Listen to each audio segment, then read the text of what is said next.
Shalom Bapak Ibu yang terkasih dalam Tuhan Yesus Kristus. Kita bersyukur kepada Tuhan. Hari ini kita bertemu kembali di dalam program Sapa Senja.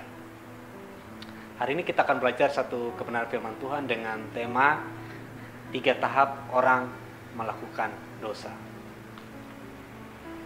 Sebelumnya mari kita buka firman Tuhan di dalam Kisah Para Rasul pasal yang kelima, ayat yang pertama sampai dengan ayat yang keempat.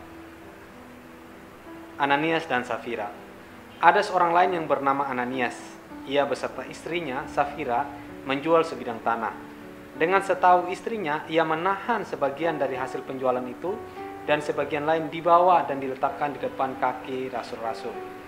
Tetapi Petrus berkata, Ananias, mengapa hatimu dikuasai iblis sehingga engkau mendustai Roh Kudus dan menahan sebagian dari hasil penjualan itu? Selama tanah itu tidak dijual, bukankah itu tetap kepunyaanmu? Dan setelah dijual, bukankah hasilnya itu tetap dalam kuasamu? Mengapa engkau merencanakan perbuatan itu dalam hatimu? Engkau bukan mendustai manusia, tetapi mendustai Allah. Bapak Ibu yang terkasih dalam Tuhan Yesus Kristus, jemaat mula-mula yang bertobat dan memberi diri dibaptis, lalu kemudian menjual harta miliknya, lalu sebagian hasilnya itu diletakkan di kaki rasul-rasul, lalu kemudian para rasul mendoakan dan kemudian dibagikan kepada jemaat yang berkekurangan. Dengan cara demikianlah mereka saling tolong-menolong antara yang berkelimpahan dan juga di antara mereka yang berkekurangan. Nah, di dalam kegiatan itu ada satu sepasang suami istri yang juga menjual sebagian dari tanahnya, yaitu Ananias dan Safira. Lalu kemudian seperti yang kita baca tadi, ternyata hasil penjualan itu tidak diberikan secara penuh kepada para rasul, melainkan sebagian ditahan. Gitu.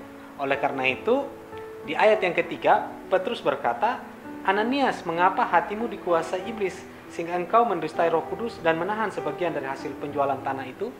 Dari ayat yang kita baca ini, kita menemukan ada 3 tahapan ketika seseorang itu berbuat dosa. Tahapan yang pertama adalah, Ananias, mengapa hatimu dikuasai iblis? Ya. Jadi tahapan pertama ketika seseorang melakukan dosa adalah hatinya dikuasai oleh iblis. Ya. Peranan hati seorang manusia di sini sangat penting karena dari dalam hatilah muncul segala macam keinginan ataupun segala macam pikiran-pikiran untuk berbuat jahat, dan hal ini dipakai oleh iblis untuk membuat seseorang menjadi seorang yang berdosa, gitu ya. Nah, kalau kita lihat di sini dikatakan, mengapa hatimu dikuasai oleh iblis? Ya. Jadi Ananias membuka hatinya bukan untuk Tuhan, tetapi membuka hatinya untuk dipakai oleh iblis, sehingga hatinya itu dikuasai oleh iblis. Di dalam Amsal pasal 4 ayat 23 di sana mengatakan, jagalah hatimu dengan segala kewaspadaan, karena dari situlah terpancar kehidupan. Jadi kehidupan orang percaya itu terpancar dari hatinya. Ketika hatinya dikuasai oleh yang jahat, maka itu akan mengakibatkan semua kehidupannya itu dikuasai oleh si jahat. Jadi tugas utama kita sebagai orang percaya adalah bagaimana kita menjaga hati kita agar tidak dikuasai oleh iblis. Seperti yang dialami oleh Ananias dan juga Safira di dalam Kisah Para Rasul pasal yang kelima ini.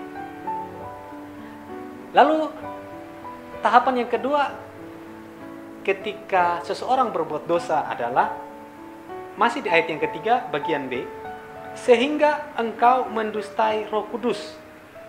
Ya. Ada frasa sehingga engkau mendustai Roh Kudus. Jadi ketika hati Ananias dikuasai oleh iblis, maka otomatis dia akan mendustai Roh Kudus.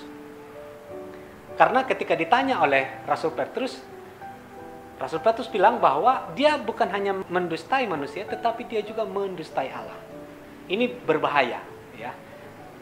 Kalau hati kita sudah dikuasai oleh iblis, maka kita memiliki kans yang besar untuk mendustai Tuhan. Mengapa dia bisa mendustai Allah?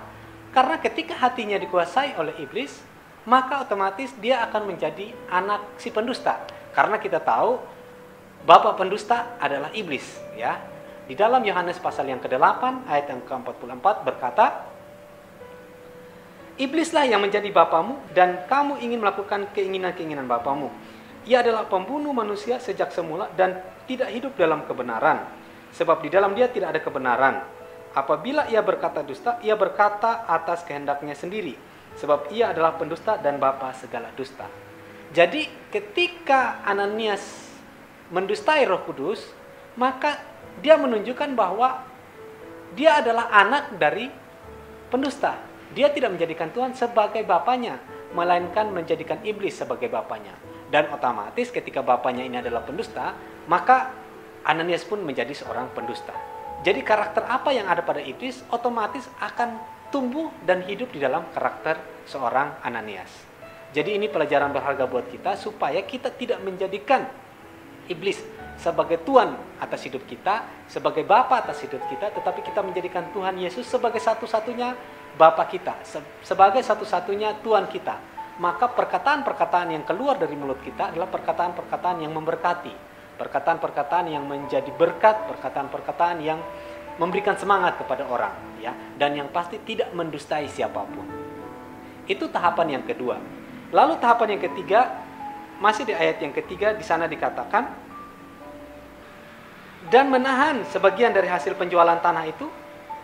Jadi tahapan ketiga ketika seseorang melakukan dosa adalah melakukan tindakan dosa. Ya. Ketika iblis menguasai hati Ananias, lalu kemudian menjadi seorang pendusta, maka berakibat kepada tindakan seorang Ananias. Mestinya hasil penjualan tanah itu diserahkan kepada para rasul, tetapi hasilnya ditahan sebagian. Artinya dia tidak memberi secara penuh apa yang harusnya diberikan oleh seorang Ananias. Nah, disinilah letak kesalahan seorang Ananias ketika dia menahan sebagian dari hasil penjualan tanah itu. Dan bukan hanya itu saja, ternyata dia juga bersekongkol dengan istrinya, yaitu Safira. Oleh karena itu, tahapan ketiga ketika orang melakukan dosa adalah dia melakukan tindakan-tindakan kejahatan. Jadi sebenarnya seseorang tidak serta-merta melakukan tindakan kejahatan kalau seseorang tidak mengizinkan hatinya itu untuk dipakai oleh iblis.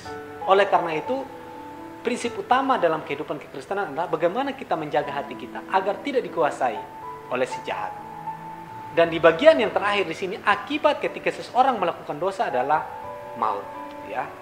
Ayat yang kelima di sana katakan, ketika mendengar perkataan itu, rebahlah Ananias dan putuslah nyawanya. Maka sangat ketakutanlah semua orang yang mendengar hal itu.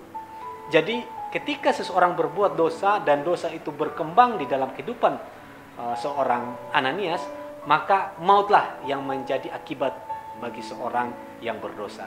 Padahal kalau kita lihat, ya, Ananias dan Safira ini termasuk orang-orang yang percaya, orang-orang yang bertobat, ya, orang-orang yang dibaptis di dalam Kisah Para Rasul pasal 4. Tetapi dalam waktu tertentu mereka tidak sungguh-sungguh di dalam pertobatan mereka.